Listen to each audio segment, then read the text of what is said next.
Rajya Sabha TV में आप सभी का बहुत स्वागत है। मैं हूं आपके साथ अमृता चौरसिया। खास मुलाकात में आज मेरे साथ मौजूद हैं उत्तर प्रदेश के स्वास्थ्य मंत्री जय प्रताप सिंह जी। कोरोना संकट से पैदा हुई मौजूदा परिस्थितियों के चलते सोशल डिस्टेंसिंग के नियमों का पालन करते हुए जय प्रताप सिंह जी आज हमारे साथ डिजिटल प्लेटफॉर्म के जरिए जुड़े हैं। राज्यसभा टीवी में सर बहुत स्वागत है आपका। नमस्कार और बहुत बहुत धन्यवाद आपको। जी जय प्रताप जी, आज पूरा विश्व कोविड-19 से पैदा हुए संकट से जूझ रहा है। भारत जैसे देश के लिए भी ये एक परीक्षा की घड़ी है। आबादी के लिहाज से अगर हम बात करें तो देश के सबसे बड़े राज्य उत्तर प्रदेश के स्वास्थ्य मंत्री होने के नाते कोरोना संकट को आप कितनी बड़ी चुनौती मानते हैं और इससे फिलहाल जो राज्य है वो किस तरीके से निपट रहा है? एक बहुत बड़ी चुनौती ये है, वैश्विक महामारी है, ये तो हम सभी लोग जानते हैं। और जिस तरह से इसका जिस वायरस का हम लोग ने देखा है, जिस विकसित देशों में चाइना से निकल के और अमेरिका, स्पेन, इटली, फ्रांस जैसे बड़े बड़े विकसित देशों में पूरी तरह ध्वस्त करते हुए हमारे देश में दस्तक दिया है। और एक अच्छी बात भी है कि वहाँ से निकलते निकलते जब हमारे देश में आया तो हम लोग को इसकी अलर्ट जनवरी में ही मिल गया था केंद्रीय स्वास्थ्य मंत्रालय के द्वारा। और तभी इसको हमने ये जान लिया था कि ये काफ़ी बड़ी संख्या में हमारे यहाँ आ सकता है। और उसी मुताबिक उत्तर प्रदेश में हमारे आदरणीय मुख्यमंत्री के निर्देशन में हमने अपनी पूरी तैयारी जनवरी के अंत से शुरू कर दिया था। यहाँ तक मैं आपको बता सकता हूँ कि वहीं से प्लानिंग हमारा शुरू हुआ जब हमारे उत्तर प्रदेश और नेपाल की सीमा पर 19 बॉर्डर पॉइंट है, वहीं हमने जनवरी के 26 तारीख तक हमने शुरू कर दिया था स्क्रीनिंग करना। एयरपोर्ट्स पर हमने थर्मल स्कैनर लगाना शुरू कर दिया। ट्रैवल हिस्ट्री हमने पूछना शुरू कर दिया था जो लोग विदेश से आते थे। और इस तरह की तैयारी के साथ में हमारा हॉस्पिटल इंफ्रास्ट्रक्चर को आइसोलेशन बेड्स में कन्वर्ट करके L1, L2, L3 का कोविड का कंसेप्ट उत्तर प्रदेश ने ही पहले प्रारंभ किया, जिसको आज सभी राज्यों ने अडॉप्ट भी किया है। और किस तरह के फैसिलिटी सेंटर्स हम करेंगे, हमने उसी दिन से अपना तैयारी कर दिया। और इस 2 महीने के अंदर हमने काफ़ी इंफ्रास्ट्रक्चर अपना तैयार करके रखा हुआ है, जिसमें मैं इतना बता सकता हूँ कि लगभग 55,000 बेड्स हमने अभी तक तैयार कर दिए हैं, जिसमें आइसोलेशन बेड्स भी है, क्वारंटीन फैसिलिटीज़ भी है। और जहां हमारा डेडिकेटेड कोविड हॉस्पिटल्स हैं, 100 बेड्स के हॉस्पिटल पूरे प्रदेश में जगह जगह पर हमने तैयार किया है। वहां पर हमने ऑक्सीजन सिलेंडर्स एंड वेंटिलेटर्स के साथ पूरी तैयारी के साथ हम अब इस समय पूरे तैयार हैं। जी जी बिल्कुल। लेकिन अभी फिलहाल राज्य में कोरोना संक्रमण के आंकड़े की अगर हम बात करें तो 3,000 को पार कर गया है।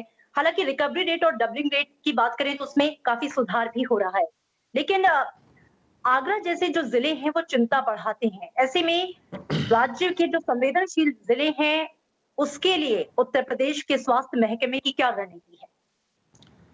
आगरा हमारा सबसे पहले अफेक्टेड जिला था। जब इटली से आए हुए लोग एक परिवार का ट्रैवल हिस्ट्री में निकला तो वहीं से हमारा शुरू हुआ था। और उस समय हमने जो प्लानिंग आगरा में किया था, एकदम उसका कंटेनमेंट जोन बनाया था। उस 3 किलोमीटर की परिधि में हमने कम से कम 200 टीमों बना के घर घर जाके हमने उसका सर्वेक्षण किया, उसका सैनिटाइजेशन किया। एक अच्छा मॉडल बन गया था। आगे चलते चलते एक प्रॉब्लम आया कि हमारे करीब 5 या 6 ऐसे निजी चिकित्सालय हैं, प्राइवेट हॉस्पिटल्स हैं, जिन्होंने बिना सरकार को, हमारे स्वास्थ्य विभाग को सूचित किए बिना उन्होंने कोरोना के पॉजिटिव केसेस को ट्रीट करना शुरू किया और प्रिकॉशंस नहीं लिया, सूचना नहीं दिया, और उनके हॉस्पिटल स्टाफ इफेक्ट हो गए। और ये 5-6 जो प्राइवेट हॉस्पिटल थे, इनके स्टाफ के इन्फेक्ट होने से न सिर्फ आगरा, आपका फिरोजाबाद, आपका मैनपुरी, आपका इटावा और एटा, ये सब जिले हमारे ये फैल गया एक साथ में, और हमको कंट्रोल करने में थोड़ी दिक्कत आई। खैर, अब ये पूरे 2 महीने के अंदर हमने काफ़ी टीमें बदली, प्रशासनिक अधिकारी बदली, हमारे सेंट्रल गवर्नमेंट हेल्थ डिपार्टमेंट से भी टीम आके इस समय कैंप कर रहा है आगरा में। और इधर जो बढ़ते हुए जो हमारी positive cases day to day आ रही थी, वो घट के अब बिल्कुल 0 आ गया, या कहीं 1 आ रहा है, कहीं 2 आ रहा है। उसको हमने कंटेन करने का पूरा जो स्ट्रैटेजी बनाया वो इस समय बिल्कुल इन प्लेस हो गया। इसी के साथ जी, हमारे जो अन्य इस तरह के ज़िले थे, जैसे कि गौतम बुद्ध नगर है, मेरठ है, सहारनपुर है, इनको भी हमने नए गाजियाबाद। स्ट्रैटेजी, गाज़ियाबाद भी है। इन सभी को हमने नए प्रशासनिक अधिकारी, स्वास्थ्य अधिकारियों को बदल के और एक नए स्ट्रैटेजी के मुताबिक उनको चेन जी, तोड़ा, उनको कॉन्टैक्ट ट्रेसिंग किया, उनके चेन तोड़ा और उसको कंटेन करने का हमने प्रयास किया और लगभग वो कंटेन हो गया। कोई बाहरी केस इस तरह के नहीं आ रहे। जी। लेकिन एक और चुनौती जयप्रताप जी सामने आ रही है। देश भर से सबसे ज़्यादा अधिक प्रवासी मज़दूर जो हैं वो उत्तर प्रदेश में आए हैं। अब तक 3 लाख से ज़्यादा प्रवासी मज़दूर राज्य में आ चुके हैं और ये सिलसिला अभी भी लगातार जारी है। इन प्रवासी मज़दूरों के लिए यूपी सरकार ने क्या इंतज़ाम किए हैं? टेस्टिंग और स्वास्थ्य को लेकर जो प्रोटोकॉल आप लोगों ने बनाया है, उसे लेकर क्या व्यवस्था की गई है? आ, पूरी व्यवस्था दी है और हमें कोई चिंता नहीं है। जो हम जानते हैं कि 20 से 25 लाख के लोग श्रमिक हमारे वापस आ रहे हैं। ऑलरेडी हुँ, हमारे प्रदेश में 9 लाख से ऊपर आ चुके हैं। कोई ऑफिशियली आए हैं ट्रेन से और बसों से, और कुछ अनऑफिशियली लोग भी आ गए इस बीच में। लगभग 8, हुँ, साढ़े 8, 9 लाख तक हम लोग ऑलरेडी रिसीव करके हमने गांव में उनको रखा भी है। तो हम जी, उसकी तैयारी पहले से कर चुके थे, जानते हुए कि ये 1 महीने के अंदर ये सब शुरू हो जाएगा। और हुँ, टेस्टिंग हमारा देखिए, सबसे बड़ी भूमिका हमारी टेस्टिंग की है। जहां हम हुँ, 8 मार्च को पहला केस हमको आगरा मिला था, तब हमारा टेस्टिंग लैब एक किंग जॉर्ज मेडिकल यूनिवर्सिटी, जो हमारा बड़ा वो कि नामित तो एक मेडिकल कॉलेज है, उसमें हुँ, एकमात्र टेस्टिंग लैब था हमारा। और वहां से लेके आज हम अप्रैल मई में आ गए हैं। हमने अभी हुँ, 27 लैब्स बना दिए हैं और 27 हुँ, लैब आईसीएमआर से सर्टिफिकेशन होने के बाद वो चालू हो गया। 5,500 टेस्टिंग हमारा डे टू डे हो रहा है। पूल टेस्टिंग हुँ, जब हम हुँ, कराते हैं तो वो लगभग 5-6 हज़ार और जा रहा है। इस तरह मिला के लगभग 9 से 10 हज़ार टेस्टिंग हम अभी कर रहे हैं और 1.5 लाख से ऊपर टेस्टिंग हम ऑलरेडी कर चुके हैं। तो एक बात तो जी, टेस्टिंग की बात है। दूसरी बात, जितने भी ये श्रमिक आ रहे हैं, इनके लिए हमने जी, पहले से क्वालिटी फैसिलिटेशन सेंटर्स बना रखे थे। जैसे ये जनपदों में जाते हैं, वहाँ तहसील हुँ, वाइज हुँ, इनका बंटवारा कर देते हैं। हमारे क्वारंटीन शेल्टर्स हमारे जो बने हुए हैं, उनमें इनको डाल दिया जाता है और एक पूरी डॉक्टर्स की टीम इनको स्क्रीनिंग करना शुरू कर देता है। जैसे हम हुँ, स्क्रीनिंग हुँ, करते हैं, जो एसिम्प्टोमेटिक लोग हैं और इनका कोई प्रकार का लक्षण नहीं है, उनको हम सीधा होम क्वारंटीन के लिए गाँव में हम भेज देते हैं। हमारे हुँ, जिला प्रशासन के माध्यम से और निगरानी समिति के माध्यम से वो वहाँ चले जाते हैं। बाकी जो थोड़े बहुत सिम्टम्स वाले होते हैं, उनको हम क्वारंटीन फैसिलिटी में रखते हैं। 1 हफ्ते के बाद उनका अगर लक्षण कुछ बढ़ता है, तो उनको हम हुँ, हुँ, सैंपलिंग कराना शुरू करते हैं। अगर कुछ नहीं बढ़ता है, तो उनको भी हम होम क्वारंटीन में डाल देते हैं। होम क्वारंटीन में हमारे जो फ्रंट लाइन हेल्थ वर्कर्स हैं, वो हमारे आशा वर्कर्स और एएनएम्स और डॉक्टर्स की टीम रेगुलरली अपने सर्कल के अंदर हुँ, उनको डे टू डे उनका परीक्षण करना, उनके घर पर पोस्टर चिपकाना, उनका वहाँ का हुँ, प्रधान, जो निगरानी समिति प्रधान और अन्य लोग गांव की समिति जो बनाया गया, उनको बताना, उनको काउंसलिंग करना और ये सुनिश्चित करना कि 21 दिन तक आपको घर से नहीं निकलना है, वो उस निगरानी समिति को हम बताते हैं। और जो भी उस फैमिली के अंदर, वो व्यक्ति जो अपने होम क्वारंटीन में रहता है, उस फैमिली के अंदर अगर थोड़े से भी लक्षण है, कॉफ, कोल्ड, फीवर का किसी भी मेंबर ऑफ द फैमिली के लिए होगा, तो उसका पूरा डिटेल वो आशा वर्कर लेके अपने रात शाम को व्हाट्सएप पर करके, हमारा एक एनएचएम का पोर्टल है, डे टू डे इंफॉर्मेशन हमको आता है। और आज जी, लगभग एक अभी तक हमने 1 लाख से ऊपर का सर्वे हम ऑलरेडी होम क्वारंटीन का कर चुके हैं। और थोड़ा सा भी जी, लक्षण आता है तो हम उसको फिर क्वारंटीन में करके और आगे बढ़ते बढ़ते हम सैंपलिंग कराने के लिए तैयार होते हैं। तो इस तरह करके हमने सारी व्यवस्था, हमारा बिल्कुल सही तरह से चल रहा है। जितने भी श्रमिक आने वाले हैं, वो फेज वाइज आ रहे हैं, ट्रेन से आ रहे हैं। हम जैसे हमारा क्वारंटीन खाली होता है, वो नेक्स्ट लॉट आ जाता है, उनको हम फिर टेस्टिंग करते हैं, नेक्स्ट लॉट आता है, उनका स्क्रीनिंग करते हैं। इस तरह करके हम पूरे जनपद, पूरे प्रदेश में एक व्यवस्थित ढंग से हमने उसको मैनेज कर रखा है और इसी तरह हम कर भी रहेंगे। सर, कई मामलों में ऐसा देखा गया है कि संक्रमण के जो केसेस हैं, वो रिप्लेस हो रहे हैं, यानी कि मरीज़ जो कि कोरोना से अ, पॉज़िटिव होने के बाद नेगेटिव हो गया, ठीक हो गया, लेकिन उसके बाद दोबारा वो पॉज़िटिव हो जा रहा है। ऐसे भी केसेस देखने को मिले हैं। ये एक बड़ी चुनौती है और इससे निपटने को लेकर क्या रणनीति है आप लोगों की? इनका ज़रूर हम लोग इनको, जब ये अपने पॉजिटिव से नेगेटिव होके जब ये डिस्चार्ज हो जाते हैं, तो इनको हम लोग इनका पूरा डिटेल हमारे पास डेटाबेस में होता भी है। एक कॉल सेंटर के माध्यम से इनको लगातार समय-समय पर हम कॉल अप करते हैं और इनको भी बता देते हैं कि अगर आपको कोई प्रकार का लक्षण हो, अगर पुनः पुनः आपको कोरोना का कोई प्रकार का लक्षण होता है, तो आप तत्काल हमको बताइए, हम फिर आके आपका सैंपलिंग लेंगे। मगर अभी तक हमारे पास ये जो 2080 के केसेज़ जो रिकवर किए हैं अभी तक, उनमें से अभी कोई नेगेटिव से पॉजिटिव दोबारा नहीं आया है, रिपीट केसेज़ नहीं आए जी। अभी। तो अभी तो हम लोग बचे हुए हैं, पर उसको हम लोग देख भी रहे हैं और जहाँ तक हो सके अगर कुछ सूचना आएगा तो ज़रूर हम लोग देखेंगे उसको। जयप्रताप जी, कोरोना संकट की इस महामारी के बीच एक और बहुत बड़ी चुनौती है जो राज्य में हर साल दस्तक देती है। जापानी बुखार इंसेफ्लाइटिस की मैं बात कर रही हूँ और इसके अलावा दूसरी जो संक्रमण जनित बीमारियां हैं। ऐसे में जेई और जेईएस को लेकर आप लोग कैसे मॉनिटरिंग कर रही हैं? गोरखपुर, बस्ती, देवरिया और पूर्वांचल के तमाम जिले जहां पर ये बीमारियां अपना कहर बरपाती रही हैं, उसको लेकर क्या रोड मैप है? क्योंकि अब दो मोर्चों पे लड़ना होगा, एक तरफ कोरोना और दूसरी तरफ इस तरह की बीमारियां। दो मोर्चे नहीं, मैं कहूँगा कई मोर्चे पर हम लोग लड़ाई लड़ रहे हैं और हमारा जो जी। व्यवस्था है, ये आज से नहीं है, कई वर्षों से लगातार सीज़न के हिसाब से जो इस तरह की बीमारियाँ आती है, उनका हमने निश्चित एक कार्यक्रम बना रखा है। उस कार्यक्रम के मुताबिक हम बिल्कुल उसको चलते हैं। जैसे आपका विश्व टीकाकरण दिन था अभी कुछ दिन पहले। टीकाकरण भी जी। हमारा इसी कोरोना के बीच में हमारे वही आशा वर्कर टीकाकरण भी कर रहे हैं। हमारा एक पूरा अलग सेटअप है स्वास्थ्य विभाग में, वो काम चल भी रहा है। उसके पहले हमारा मलेरिया का भी आउटब्रेक का भी एक समय आता है। इस समय मलेरिया का भी हमारे 4-5 जनपदों में प्रकोप ज़्यादा बढ़ रहा है। उसको भी हम जी। रैपिड टेस्टिंग किट के माध्यम से और डीडीटी स्प्रेइंग से वो भी एक अलग कार्यक्रम चल रहा है।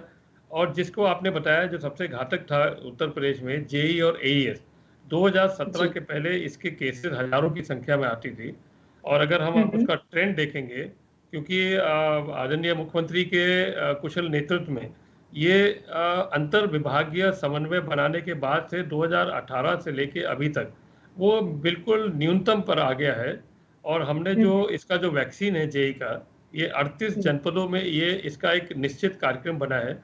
आपने ये पूछा, हम्म। ये संजोग है कि अभी 3 दिन पहले आदरणीय मुख्यमंत्री के नेतृत्व में सभी हम्म। अंतर विभागीय समन्वय इस दस्तक अभियान जिसको हम कहते हैं, जहाँ घर-घर जी। हमारे आशा बहू और एएनएम वर्कर जाते हैं और उन बच्चों हम्म। को टीकाकरण 100% टीकाकरण कराने का आदेश होता है। हम लोग 100% से ऊपर करके चल रहे हैं पिछले 2 साल से। अभी भी जितना हमारा जो टीकाकरण हुआ है जेईई और जेईई के लिए, वो ऑलरेडी जी। 102% हो गया है। तो वो भी हमारा जी। कार्यक्रम साथ-साथ में चल रहा है। उसके साथ अंतर विभागीय जनपद के जहाँ पर हमारा शिक्षा विभाग है, पंचायती विभाग है, ग्राम विकास वो है, नगर विकास है, इन सारे लोग अपना सफाई का कार्यक्रम कर रहे हैं, बच्चों को हम्म। काउंसलिंग दे रहे हैं। हर स्तर पर ये हमारा बृहद कार्यक्रम एवरी ईयर हमारा चलता है। इस समय कोरोना के साथ-साथ ये भी चल रहा है हमारा और इसके बाद जब आपका बरसात शुरू होगा तो हमारा डेंगू शुरू होगा। डेंगू में भी हम लोग इसी तरह का जी। कार्यक्रम करेंगे। फिर उसके बाद स्वाइन फ्लू शुरू होगा, फिर उसके बाद चिकनगुनिया भी आएगा। हमारे गोरखपुर के उस साइड में, उत्तर साइड में, बिहार के साइड में काला आजार के कुछ हमारे ब्लॉक हैं, वहाँ भी वो कार्यक्रम होता जी। है, तो उधर भी हमारे निश्चित कार्यक्रम है। तो हम पूरी तरह आश्वस्त है, जो हमारे स्वास्थ्य कर्मी हैं, डॉक्टर सब मिला के, उन कार्यक्रम को हम लोग बिल्कुल सही तरह से उसको हम रन करते हैं। तो एक-एक कार्यक्रम जब रन करते हैं और कोऑर्डिनेशन के साथ रन करते हैं, और मुझे लगता है हम्म। कि कोरोना, क्योंकि हमको लगता है कोरोना अब हमारे इस देश में काफ़ी समय तक रहने वाला है। इस कोरोना को भी जी। इस कार्यक्रम से हम जोड़ के इसका निश्चित प्रोग्राम बना के हम इसको भी लड़ाई लड़ेंगे, इसको भी न्यूनतम पर लाएँगे। जी, आपने अभी हेल्थ वर्कर्स की बात की, डॉक्टर्स की, आशा वर्कर्स की बात की, जो असल में हमारी ढाल है, उनके स्वास्थ्य के लिए अगर मैं बात करूँ, उनकी सुरक्षा के लिए बात करूँ, तो उत्तर प्रदेश सरकार क्या कदम उठा रही है? राज्य में अभी पर्सनल प्रोटेक्टिव इक्विपमेंट यानी कि पीपी किट और मास्क हैं, उनको बनाने के लिए 70 के आसपास या उससे ज़्यादा यूनिट्स हैं। इसे बढ़ाने को लेकर क्या कुछ काम चल रहा है? हाँ, ये स्वास्थ्य कर्मी के लिए वो तो हमारे फ्रंट लाइन वर्कर्स हैं। वही जब जी। जाते हैं सैंपलिंग करने के लिए या कहीं जाँच करने के लिए, वो सब कुछ वही फेस करते हैं। और आपने देखा भी हुँ। होगा देश के अंदर बहुत अलग-अलग तरह की घटनाएँ भी हुई हैं। स्वास्थ्य कर्मी के ऊपर जी। हमला भी हुआ है। तो वो तो केंद्र हुँ। सरकार ने संज्ञान में लिया है और हम उत्तर प्रदेश ने भी उसी तर्ज पर एपिडेमिक एक्ट के अंतर्गत जो धाराएँ उनने बढ़ाए थे केंद्र सरकार ने, उससे और कड़े धाराएँ हमने एक एक्ट बना के यहाँ पर उत्तर प्रदेश में भी किया, ताकि हमारे फ्रंट लाइन वर्कर्स, हमारे डॉक्टर्स पूरी तरह से सुरक्षित रहें और उनके लिए बीमा का कवर भी हम लोगों ने दे दिया कि अगर कोरोना से कोई मरता है या कोई मृत्यु हो जाती है, कोई घटना हो जाता है, तो उसमें भी हम जी, उनको 50 लाख का बीमा का कवर हम उनको सहायता देते हैं। और उस एक्ट से जुड़े हुए अगर कोई हमारे उस पर हमला करता है टीम पर, तो वो जो कड़ी कार्रवाई हमने आईपीसी की धाराओं में, और अगर सरकारी संपत्ति नष्ट करता है तो उसका पूरा वसूली उस व्यक्ति से लेना, ये भी उसमें है। और इसके साथ साथ में N95 मास्क जो पहले यहाँ बनते ही नहीं थे पूरे देश में, आज 2 लाख से ऊपर बनना शुरू हो गया प्रतिदिन देश के अंदर। 32 हमारे ऐसे छोटे कारखाने हैं, एमएसएमई है, जो उत्तर प्रदेश में वो भी हमारा बनाना शुरू कर दिया। 1 लाख पीपीई किट्स बनाने शुरू कर दिए। उसका मानक एक स्टैंडर्ड हम लोग ने तय कर दिया है, आईसीएमआर ने तय कर दिया। उस स्टैंडर्ड और उस रेट के हिसाब से आज हम पूरी तरह से पीपीई किट्स उपलब्ध करा दिए। एक एक जनपद में हमारे PPE kits, N95 mask, triple layer mask और सैनिटाइजर सब कुछ उपलब्ध है। स्टॉक हमारा जी। पूरा सब जगह रखा है, मेडिकल कॉलेजेस है, आइसोलेशन केयर में है, डॉक्टर्स के पास है, पूरी तरह से हमने उसको डिलीवर करके वहाँ स्टॉक करा दिए। जी। सर आपसे ये भी जानना चाहेंगे कि राज्य के हेल्थ सेक्टर को और बूस्ट करने के लिए फिलहाल सरकार के पास क्या रोड मैप है? क्या बजट का जो हिस्सा है, जो अब तक स्वास्थ्य पर खर्च होता रहा है, उसे और बढ़ाने के बारे में विचार कर रहे हैं आप लोग? ये आपका बहुत अच्छा सवाल है, क्योंकि देखिए स्वास्थ्य पर हमको और खर्च करने की आवश्यकता है। अभी तक जो देश के अंदर ट्रेंड था, वो बहुत जी, जीडीपी का मुश्किल से 2% या 3% ही हम लोग खर्च कर रहे थे। मैं समझता जी, हूँ कि कोरोना जैसे वैश्विक महामारी जो आ गया हमारे बीच में, ये हमको एक जी, अवसर भी देता है कि आज हम अपने मेडिकल फैसिलिटीज को कितना अपग्रेड कर सकें। और इस बात जी। को मुझे लगता है कि केंद्र सरकार ने भी इसको माना है। हेल्थ हुँ, फैसिलिटीज को अपग्रेड करने के लिए उन्होंने काफ़ी पैसा अब देना शुरू कर दिया है। हम उत्तर प्रदेश में हमारा इतना बड़ा इंफ्रास्ट्रक्चर है, जहाँ अभी भी हमारे पास लगभग 6-7 हज़ार डॉक्टर्स की कमी है, पैरामेडिकल की कमी है, स्टाफ नर्सों की कमी है। इसको तो हम पूरा करेंगे ही, मगर उसके साथ-साथ हमारा जो बेसिक इंफ्रास्ट्रक्चर है, जो हमारा पीएचसी, सीएचसी, डिस्ट्रिक्ट हॉस्पिटल, इसमें तमाम सीटी स्कैन जो हम लोग लगा रहे हैं, डिजिटल एक्स-रे लगा रहे हैं, अल्ट्रासाउंड लगा रहे हैं, डायलिसिस का यूनिट हम लोग ने पीपी मॉडल पर लगाना शुरू कर दिया है, टेलीमेडिसिन हुँ, हम लगा रहे हैं, टेली कंसल्टेशन कर रहे हैं, टेली रेडियोलॉजी कर रहे हैं। ये सारी जी, चीज़ें को हमको अपग्रेड करके उनको कम से कम अच्छे हॉस्पिटल, उच्च स्तर के चिकित्सा सेवाएँ अपने पूरी जनता को देने के लिए ये हमको एक अच्छा अवसर मिला। इस पर हम वर्क करना शुरू भी कर दिए हैं। आगे हमारा रोड मैप इसी को ठीक करेंगे, हम नया कुछ नहीं बनाने वाले हैं। एग्जिस्टिंग हमारा जो फैसिलिटी है उसको हम अपग्रेड करेंगे नीचे गांव के जी, लेवल तक, ताकि वो गरीब आदमी कम से कम अच्छी चिकित्सा सेवा प्राप्त करे। ये हमारा पूरा निर्णय है। जी। इसके साथ ही अभी डब्ल्यूएचओ ने जैसा कि कल ही कहा कि कोरोना संकट की खत्म होने का अनुमान लगाना बेहद मुश्किल है। वायरस के खिलाफ प्रतिरक्षा तंत्र जो है उसे मजबूत होने में, इम्यून जो है उसे एडजस्ट होने में भी समय लग सकता है। वैक्सीन बनाने को लेकर फिलहाल अभी काम चल रहा है। ऐसे में सावधानी ही जो है वो एकमात्र बचाव का रास्ता है। यूपी सरकार इस मुहाने पर क्या काम कर रही है ताकि इस बीमारी को लेकर, इस संक्रमण को लेकर लोगों में ज्यादा से ज्यादा जागरूकता फैले? देखिए लॉकडाउन से कई प्रकार के अनुभव हम लोग प्राप्त किए हैं। एक तो आप तो खुद ही जानते होंगे कि लॉकडाउन से बहुत सारे सभी परिवार माने अपने-अपने घर में लॉकडाउन में हो गए, अपने सगे संबंधी के साथ हो गए, तो उसमें जीवन शैली भी हम लोग ने अपना इस 2 महीने के साथ अनुभव किया और उसको बदलने की आवश्यकता भी है। हम काफी इसको मान बदलाव के आया चल है। रहे हैं, बदलाव काफ़ी आया है और इस बात को मानते हैं कि अभी कोरोना हमारे बीच में रहेगा काफ़ी दिन में, फ्लू के टाइप में रहेगा। तो इसमें जीवन शैली बदलने की ज़रूरत है कि थोड़ा बहुत 2 गज दूरी का, जैसे प्रधानमंत्री बोलते हैं, ये हमको रखना ही पड़ेगा। कोई व्यक्ति बिल्कुल। हमारे अगल-बगल खाँसी करता है, तो उसको हमको अपना मुँह को अपना पूरी तरह से कवर करना चाहिए, चाहे गमछा से, चाहे मास्क से।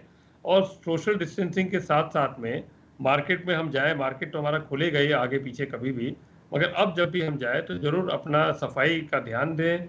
घर आके उसमें अपने आप को कपड़े बदल के नहाना चाहिए और हाथ धोना चाहिए। ये हमारे जीवन शैली में एक नया एक ट्रेंड आने वाला है और इसको लेके हम अगर सतर्क रहेंगे तो कोई दिक्कत नहीं। और दूसरी बात ये है कि बिल्कुल। हमको अपना प्रतिरोधक क्षमता बढ़ाना चाहिए।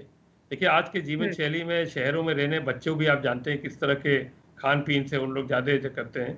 और इस 2 महीने के अंदर मुझे लगता है कि उन्होंने खुद अनुभव किया होगा कि घर में तो खाली घर का ही खाना बनना था। सब फास्ट फूड चेन तो सब बंद ही हो गए थे। तो घर का जी, खाना, पौष्टिक खाना खाना, अपना कुछ योग करने का कुछ प्रयास करना या कुछ एक्सरसाइज करना, प्रतिरोधक क्षमता बढ़ाना, ये सब चीज़ पर हमको ध्यान देना पड़ेगा। हमारा समाज फिर वापस उभर के आएगा, ऐसा कुछ नहीं है। बिल्कुल। क्योंकि आप भी जानते हैं कि कोरोना में 98% रिकवरी है, 2% मात्र इसका मृत्यु दर माना जाता है। ये लेस देन जी, इवन डेंगू और जेई और एईएस से लेस भी है। तो हम मानते हैं जी। कि ऐसा कोई इसमें कोई दिक्कत नहीं है। अपना जीवन शैली बदल के और फिर हम लोग हुँ, समाज के बीच में चलेंगे, थोड़े प्रिकॉशन लेंगे और इसमें आसानी से हम अपना जीवन चला पाएंगे। बिल्कुल और आपके माध्यम से मैं यूपी की जनता को ये भी कहना चाहूँगी, मैं उत्तर प्रदेश से भी हूँ, कि आरोग्य सेतु ऐप को अपना साथी बना लें, उसको अपने साथ हमेशा रखें, वो आपके बॉडीगार्ड की तरह काम करेगा। जी, जी, ये तो बहुत अच्छा आपने कहा। मैं आपको इसमें एक चीज़ और बताना चाहूँगा, अगर टाइम है आप बोल लूँगा कि जी, बिल्कुल, बिल्कुल बताइए। आरोग्य सेतु इतना अच्छा काम कर रहा है। आप 2 बीच जी, 2 मोबाइल्स के बीच में जब उसका ब्लूटूथ ओपन रहता है, तो हुँ, ऑटोमैटिकली जीपीएस के माध्यम से अगर उस व्यक्ति के अंदर थोड़ा-सा भी कुछ इस तरह के लक्षण होते हैं, कॉफ, कोल्ड, फीवर का, उसका सीधा इंटीमेशन हमारे कॉल सेंटर पर, हमारे अन्य सेंटर पर चले जाता है। जैसे उदाहरण जी, आपको बताएं कि अभी तक आरोग्य सेतु ये करीब उत्तर प्रदेश में 1 करोड़ 60 लाख से ज़्यादा डाउनलोड हो चुके हैं और हमारे पास जी, 8,000 कॉल्स आ चुके हैं जिसमें कहा जा रहा है कि साहब आरोग्य सेतु के माध्यम से इस तरह के हुँ, लक्षण सहित इन इन एरियाज में आना शुरू हो गया है, जहाँ विद इन 10 to 15 मिनट्स हमारी टीम पहुंच के भी उस एरिया को सैनिटाइज भी किया और पता लगाने का प्रयास भी किया और हमारे कॉल सेंटर के माध्यम से उन 8,000 लोगों तक हमने फ़ोन उनका मिल गया हमको, तो उनका सीधा उनके फ़ोन पर हम कॉन्टैक्ट भी करते हैं। कई लोग एक्चुअली उसमें बीमार निकले थे, कई लोग हॉस्पिटल में थे, कई लोग को लगा कि संक्रमण थे, तो उनका हम लोग ने सैंपलिंग भी कराया। तो एक बहुत अच्छा ऐप हुँ, है और इससे हमको काफ़ी फाइंडिंग भी मिल जा रहा है इसमें। जी। इसके साथ ही साथ जो आप लोगों का ग्रुप 11 है, उसके बारे में भी ज़रूर मैं जानना चाहूँगी कि आप लोग किस तरीके से काम कर रहे हैं। आपसे मेरी बात भी हुई थी तो आपने बताया था कि हम लोग जी। सुबह जो मुख्यमंत्री आवास है वहाँ पर पहुँच जाते हैं और सोशल डिस्टेंसिंग मेंटेन करते हुए सभी विभाग जो हैं, सभी मंत्रालय जो हैं वो अपना पूरा पूरा ब्यौरा पेश करते हैं। इसके बारे में बताइए किस तरीके से ये ग्रुप 11 काम कर रहा है कोरोना संकट के खिलाफ? ये मुख्यमंत्री का दिमाग का उपज था ये कि ग्रुप 11 बनाने से और ये वहाँ से शुरू हुआ क्योंकि उन्होंने ही ये जेई को मिटाने के लिए जो अंतर विभागीय समन्वय किया था 2 साल पहले, जिसको आज भी हम लोग जी, चलाते हैं, उसी के तर्ज पर ग्रुप 11 का एक बैठक उन्होंने शुरू किया। जितने भी सीनियर हमारे आईएएस ऑफिसर हैं उनके साथ मिलके और जो हेल्थ के हमारे चिकित्सा शिक्षा मंत्री जो हमारे साथ के हैं और हम हैं, 2 लोग हम लोग बैठते हैं, इन सबको मिला के कोरोना वायरस का तो एक स्वास्थ्य विभाग से जुड़ा हुआ होता है। उसका जो फॉलो आउट होता है, जो इकोनॉमिक लॉकडाउन हुआ 2 महीने से, उसका हुँ, फॉलो आउट और जो श्रमिक आ रहे हैं वो, कम्युनिटी किचन खोलना, क्वालिटी फैसिलिटेशन सेंटर का करना, राशन कार्ड राशन के माध्यम से सबको सही समय के अंदर राशन पहुँचाना, क्योंकि सारे एक्टिविटीज़ आपके बंद हैं। तो जी, और ग्राम पंचायत और पंचायती विभाग के द्वारा जो काम है जो हमारे अटके थे उनको कैसे हम करें, किसानों के लिए क्या-क्या हम व्यवस्था कर सकते हैं, जब वो खेती का समय आया था। ये सारी चीज़ का एक समन्वय करके कोऑर्डिनेशन करे ग्रुप 11 का इन्होंने एक निर्माण शुरू किया और ग्रुप 11 की हुँ, बैठक से ही पिछले 2 महीने से इतना अच्छा समन्वय उन्होंने करवा दिया है कि आज जो आप बार-बार लोग पूछते भी हैं कि जो 20-25 लाख के जो श्रमिक आ रहे हैं, बिना कोई दिक्कत के हमको तो बिल्कुल सही तरह से जिले स्तर तक, घर स्तर तक हम उनका पूरा डेटा कलेक्शन करके एक-एक व्यक्ति का हम लोग कर रहे हैं। ये पूरा ग्रुप 11 और आदरणीय मुख्यमंत्री के नेतृत्व की वजह से ही हम इस पूरे काम को कर पाए और इसी की वजह से आज हमारी सारी व्यवस्था बिल्कुल सही तरह से चल रही है। जी। इसके अलावा अर्थव्यवस्था को पटरी पर लाने के लिए केंद्र सरकार ने जो 20 लाख करोड़ रुपए का पैकेज जारी किया है, स्वास्थ्य महकमे की अगर मैं बात करूँ, तो उसके लिए आप इसे कैसे देखते हैं? आने वाले दिनों में किस तरीके से उसका लाभ आप देखते हैं हेल्थ सेक्टर पर? हेल्थ सेक्टर पर तो खैर अभी जो इन्होंने घोषणा किया 20 लाख करोड़ का और इसके पहले भी प्रधानमंत्री ने एक घोषणा किया था। इस वाले घोषणा में आपने भी देखा होगा कि ये एमएसएमई सेक्टर को मेनली टारगेट करता है कि उसमें जी, निवेश कैसे बढ़ाएं और जब आप एमएसएमई सेक्टर को एनकरेज करेंगे, बूस्ट करेंगे, तो निवेश बढ़ने से वो थोड़े से आगे एक्सपेंड करेंगे तो उसमें लेबर कंटेंट भी उसमें ज़्यादा आएगा, रोजगार ज़्यादा बढ़ेगा। उसके साथ जी, में उन्होंने कृषि को भी टारगेट किया है, उसके साथ में उन्होंने लेबर को भी टारगेट किया है, जो गरीब परिवारों हैं उनको टारगेट किया है। और आज का मैं अभी सुन रहा था कि उसमें पशुपालन विभाग, मत्स्य पालन, एक-एक छोटे-छोटे चीज़ के जो ग्रामीण सेक्टर से जुड़े हुए हैं और ग्रामीण अर्थव्यवस्था को कैसे मोटिवेट करें, कैसे बढ़ाएँ, वो इतना अच्छी तरह से उन्होंने समझाया था, क्योंकि वही ग्रामीण व्यवस्था अगर सही हो जाए, तो उसी के वजह से हमारा इकोनॉमिक काफ़ी चीज़ें बदल जाएगी। आज आपने प्रधानमंत्री की बात सुना था कि भारत को अब आत्मनिर्भर होना पड़ेगा। जहाँ मैंने आपसे बताया कि जहाँ पीपीई किट्स बिल्कुल नहीं बन रहे थे, इस देश के अंदर आज 7 लाख पीपीई किट्स बन रहे हैं। इस तरह से बहुत सारे एग्रीकल्चर इक्विपमेंट बनाने के लिए बूस्ट अप हो रहा है। कोल्ड चेन्स बनने जा रहे हैं। बहुत सारी चीज़ें जो हम विदेश से आते थे, वो अब हम अपने घर के अंदर बनाना शुरू करेंगे और हमारे अंदर कैपेसिटी है, हमारा क्षमता है, हमारे लोगों में क्षमता है काम करने का। बस ये है कि उनको जो केंद्र सरकार के द्वारा इन योजनाओं के द्वारा उनको जो ये लाभ मिलेगा, उसके द्वारा हम अपने आप को फिर खड़ा कर सकते हैं भारत में और मजबूती से खड़ा कर सकते हैं। मुझे लगता है कि बिल्कुल आत्मनिर्भर बनने पे फोकस है और जैसा कि पीएम ने कहा भी था कि लोकल को वोकल करें वोकल करना और चाहिए, बिल्कुल सही। बिल्कुल जी। बिल्कुल सही कह रहे हैं, लोकल वोकल करना यही इसका ट्रेंड है। जी, जयप्रताप जी, कोरोना के इस काल में या इसके बाद आने वाला जो समय है, हम देख रहे हैं कि हमारी दिनचर्या, हमारे रूटीन में, हमारे काम करने की कार्यशैली में बहुत बदलाव आया है। लेकिन इस कोरोना काल ने हमारी पूरी लाइफ़स्टाइल चेंज कर दी है, पूरे वर्किंग कल्चर चेंज कर दिया है। आने वाले समय में आप और क्या बदलाव देखते हैं? राज्य की जनता के लिहाज से अगर मैं बात करूँ, उत्तर प्रदेश जो कि जनसंख्या के लिहाज से सबसे बड़ा राज्य है, उसके स्वास्थ्य को लेकर भी, उसकी पूरी वर्किंग कल्चर को भी लेकर आप किस तरीके से उत्तर प्रदेश की जनता को अश्योर करेंगे कि सब कुछ जो है वो सही रहेगा और क्या संदेश देना चाहेंगे फिलहाल? सबसे बड़ी बात तो ये है कि उत्तर प्रदेश की 23 करोड़ की आबादी और हमारे पास, जहाँ तक स्वास्थ्य की बात है, हमारे पास जो इतना बड़ा इंफ्रास्ट्रक्चर है, उसका मैनेजमेंट को सही करना, उसको व्यवस्थित करना अपने आप में ही एक बहुत बड़ा काम है, जो हम लोग पिछले 3 साल से हम लोग लगे भी हुए हैं उसमें। एक छोटा-सा उदाहरण हम बताते हैं कि इस 23 करोड़ आबादी में से 10 करोड़ ऐसे लोग हैं जो हमारे पीएचसी, सीएचसी और जिला अस्पतालों पर हर साल आते हैं। उसमें से कम 2 करोड़ ऐसे हैं जो रिपीट केसेस आते हैं जो हमारे यहाँ। एक तो लिहाजा है कि एक बहुत बड़ी संख्या हमारे अस्पतालों पर आते हैं और उनका अपेक्षा भी है कि हमारे डॉक्टर अच्छी तरह से उनकी बात सुने और उनको उपचार भी करें।